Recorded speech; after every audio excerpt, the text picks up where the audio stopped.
Good evening. Welcome to Dr. Gore's show. Today we have a very specialized physician in the studio to talk about brain tumors. You know, when we talk about somebody has a brain tumor, we really get scared and for right reasons, right?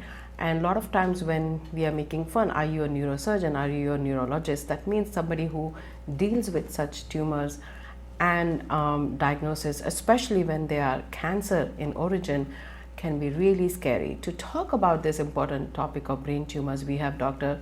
Raval with us. Welcome to Dr. Gore's show. Thank you, Dr. Gore, for inviting me. Absolutely. So Dr.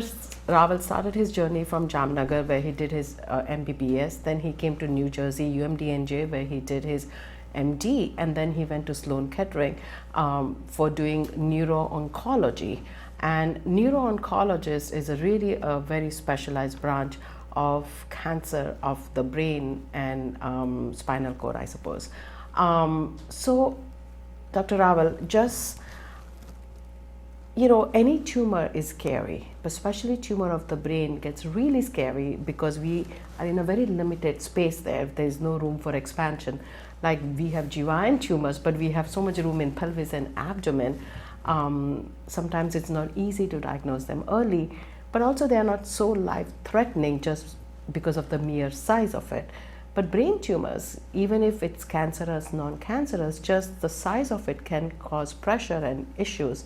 So talk about brain tumors. What are they classified as? How do you kind of diagnose it? When do people present to you? Right, so that's a very interesting question. Brain tumor is very complicated and very fearful diagnosis, as you mentioned. When people get diagnosis with brain tumor, first when they hear this news, they feel like there's no land under the feet, like everything is up in the air because of unpredictability. The disease is so unpredictable and so lethal that normal survival is not so good. So people always fear about brain tumors. When I moved to New Jersey from Sloan Kettering about 17 years ago, my dream was to start New Jersey's first comprehensive brain tumor center. So we started that in Monmouth Medical Center in Long Branch in New Jersey, in Monmouth County. And we started seeing brain tumor patients from almost every other part of the state. Many patients come from so many other states to see us. We see also patients from other countries as well to our center. We also started doing a lot of clinical trials regarding the brain tumor. So when people ask me, how do we diagnose brain tumor? What are the main symptoms of brain tumor? And that's very complicated symptom or question, because depending on where in your brain the tumor is, you can have a symptom. So one can have a symptoms like they're presenting like a stroke, and they really have a brain tumor. So normal symptoms that people have with the brain tumors are commonly headaches. Correct. People have seizures. People have weakness on the right side or left side. They may have difficulty with walking, balance, difficulty with speech, word finding difficulties. So all those are the common symptoms. But I always tell people that if you have those symptoms, you don't need to fear about having brain tumors commonly, because brain tumor is not the most common things that happen. But these are the things that people watch for. Right, especially headaches, right? If it's a new onset headache, when somebody never had a headache and suddenly they have this severe pain and affecting the vision, or they can't sleep, or it's waking them up, then I tell them that it might be a severe migraine, but go and see somebody, because if you never had such a severe headache and it's not going away, please see somebody. I think that's a very good point, because I always tell my patients that if you have a headache severe enough that make you go see neurologists, that require imaging studies. Right. So I always tell people I'm going to do the MRI first. That will help us take the next step. So most of the time, I suppose people have had their primary care or their neurologist diagnose them already with brain tumor, and then they send it to you for a specialized treatment. So tell me, once somebody has referred you, they are not sure of what's the origin of that tumor, how do you work these people up? Right, so that's also very interesting. When I first came to Monmouth County, when I saw first patient from next county, Ocean County, I got so excited. Oh my God, somebody drove 20 minutes to see me. Then we started seeing people from 2 hours, 4 hours, 6 hours. Now people come to see us flying from other countries to see us. I think it's very, very exciting because they get the right information at the right way. Treating the brain tumor is it's art as well as science, because as I mentioned earlier, people are so afraid when they come see you. They were told that your life expectancy is more than a year or two maximum. Right. So they're already so much worried with the whole family. I tell them that let's take a one step at a time in the right direction. We have so much hope, so much new things that we can do nowadays. So we also tell people that it is not one size fit all. Correct.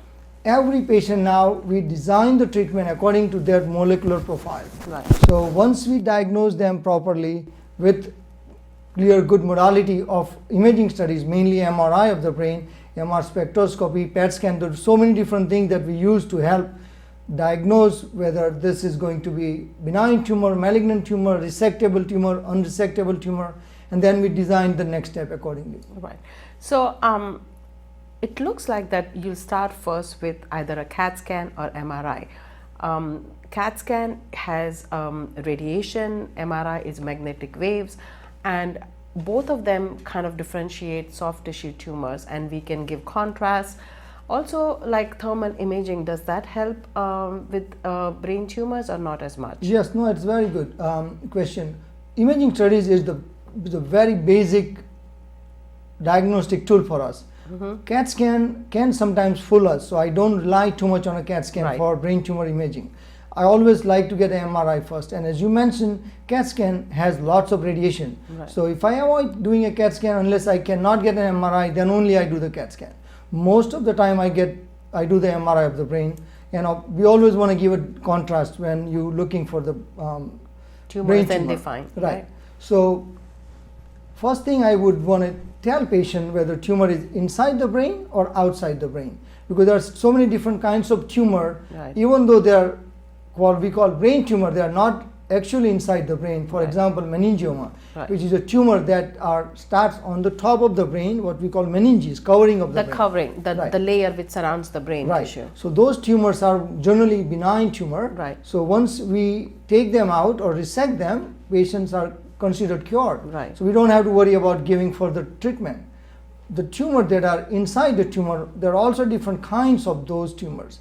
We divide them into low-grade tumor and a high-grade tumor. Okay. And in a brain tumor world, we don't stage them.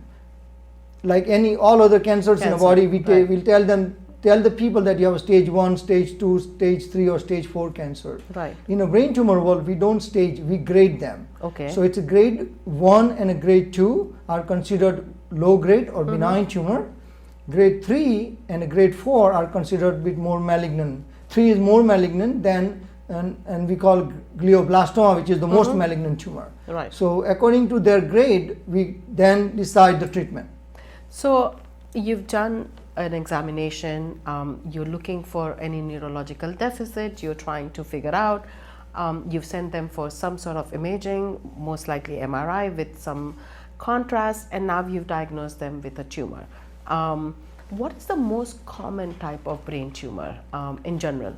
So gliomas are the most common malignant brain tumors. Okay. Meningiomas are most common benign brain tumor. Okay. About 30 to 35% of the brain tumors are meningiomas, which are benign tumor.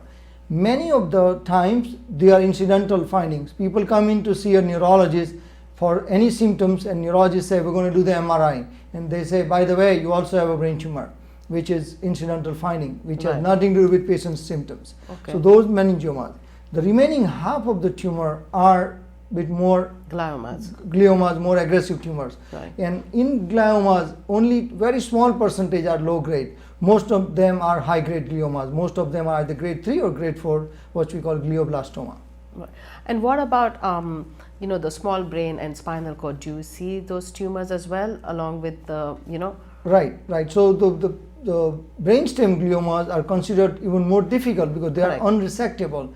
This is the only place in a brain where I can treat the person with the chemotherapy or radiation without the biopsy.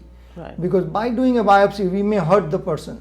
So we would. It's just that location of brainstem. If it gets compressed, you dead. Right. So the location of that tumor is so difficult to biopsy or intervene, we can just, looking at that tumor, we're going to say we're going to start on some sort of treatment for those people.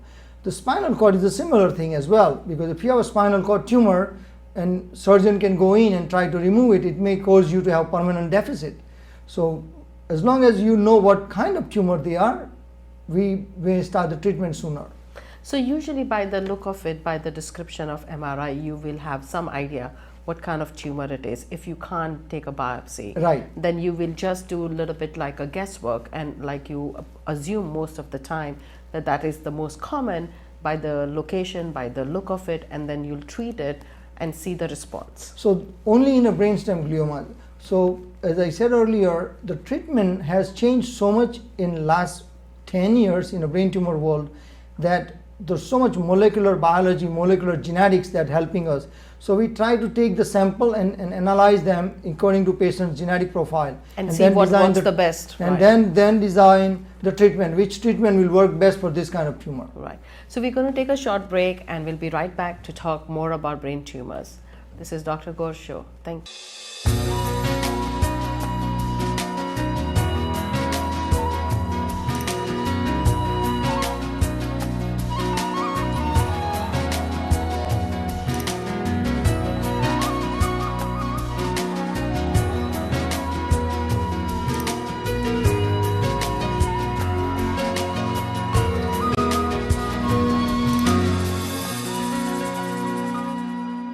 Welcome back to Dr. Ghosh Show. Today we are talking about brain tumors.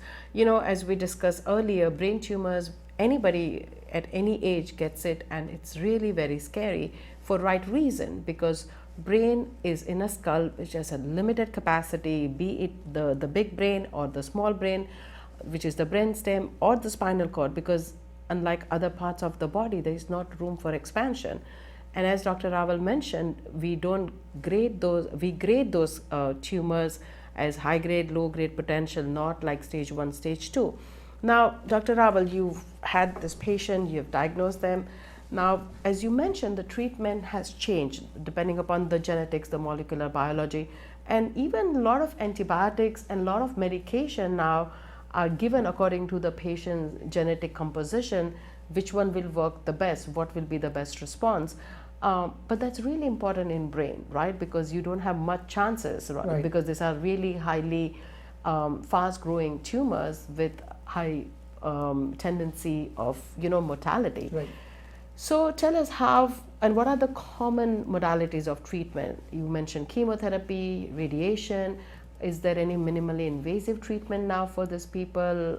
How do you treat this? So the treatment of brain tumor are becoming more interesting in last 10 years, because 10 years ago we did not have people generally survive more than 2 years. Now we have 5-year survival for brain tumor. Wow. Even with the glioblastoma patient, we have 5-year survival data on a lot of clinical trials as well. So depending on the type of brain tumor, there are so many different types of brain tumor that we can then decide the treatment. So for example, there is a tumor called oligodendroglioma, which is a primary brain tumor, starts in a brain and then stays in a brain and develop in a progress in a different ways. Then there's a astrocytoma that then become glioblastoma. So people with oligodendroglioma, they will respond better with certain kind of radiation plus minus chemotherapy, more chemotherapy than a radiation. Versus astrocytoma, those people will respond better with the radiation and chemotherapy. So first and most important thing that I tell people that I like this tumor better in a jar than in your brain. Right. So we want to have a skilled surgeon take the tumor out as much and as maximum possible. So if the surgeon can take out the tumor more than 95% of the tumor, that person has better chance to survive no matter what kind of tumor person has. Right. So it's a very, very important point to understand that surgery is very, very key for taking survival chances for this patient. And that helps you because now you have the tumor in front of you, which you can send it to the pathologist or molecular geneticist and come to know, right, what you are targeting, and your treatment will be tailored, right, depending upon what you have. Right. So first we do the surgery.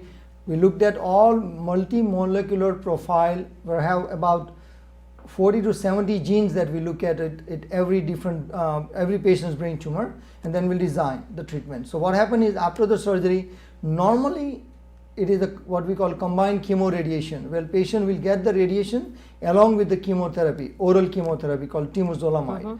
So we start this combined radiation chemotherapy first for 6 weeks, and then we follow the MRI, and based on what we see after the MRI, we decide next step. If patient is responding well to the initial treatment with the combined chemoradiation, we will continue that oral chemo, that temozolomide that we gave earlier, continue for the same. If we see there is a progression of the tumor after the initial treatment or during the treatment, we'll further decide the treatment based on that genetic profile.